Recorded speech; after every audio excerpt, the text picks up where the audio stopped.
সন্দেশখালীর প্রতিবাদী মুখ এবার হিঙ্গলগঞ্জে 2024-এর লোকসভা ভোটের আগে সন্দেশখালীতে যে উত্তাল পরিস্থিতি তৈরি হয় সেই পরিস্থিতির মূল প্রতিবাদী মুখ ছিলেন রেখা পাত্র।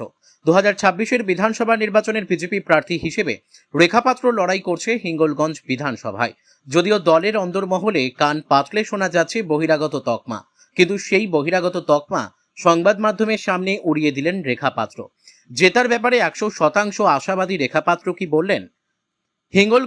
হিঙ্গলগঞ্জের নির্বাচনে প্রচার শুরু করলেন চৈতন্য আশ্রমে পুজো দিয়ে বিজেপি প্রার্থী রেখা পাত্র।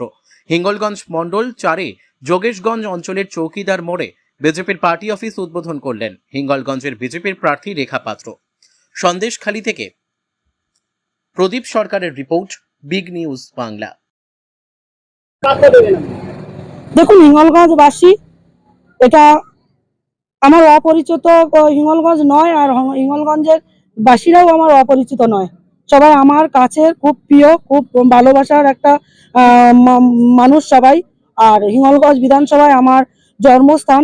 হয়তো সেই বুথগুলো সন্দেশখালী বিধানসভার মধ্যে পড়েন, কিন্তু আমার জন্মস্থান এই হিঙ্গলগঞ্জ বিধানসভার মধ্যেই। তাই এই বিধানসভাটাও আমার কাছে অপরিচিত নয়। আমি এই হিঙ্গলগঞ্জবাসীর জন্য আমি আমার জীবন দিয়ে আমি লড়াই করব, এবং ওনাদের সাপোর্টের জন্য, ওনাদের সুরক্ষার জন্য আমি সবসময় ওনাদের পাশে আছি। এবং যে দল এই ভারতীয় জনতা পার্টি আমাকে হিঙ্গলগঞ্জে আরো একবার সুযোগ দিয়েছেন লড়াই করার, এবং আমরা লড়াই করব, এবং আমাদের যে সমস্যাগুলো আছে এই হিঙ্গলগঞ্জবাসীর প্রত্যেকটা সমস্যা আমরা তুলে ধরব।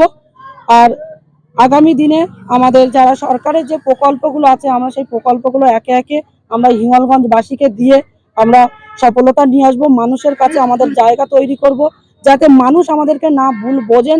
যে দল এখন বর্তমান যে তৃণমূল দল ভুল বুঝাচ্ছেন মানুষকে, সেই ভুল বোঝাবুঝি যেন অবিলম্বে শেষ হয়ে যান, সেই চেষ্টা আমি করব, এবং হিঙ্গলগঞ্জবাসীর সাথে আমি হাতে হাত রেখে লড়াই করব।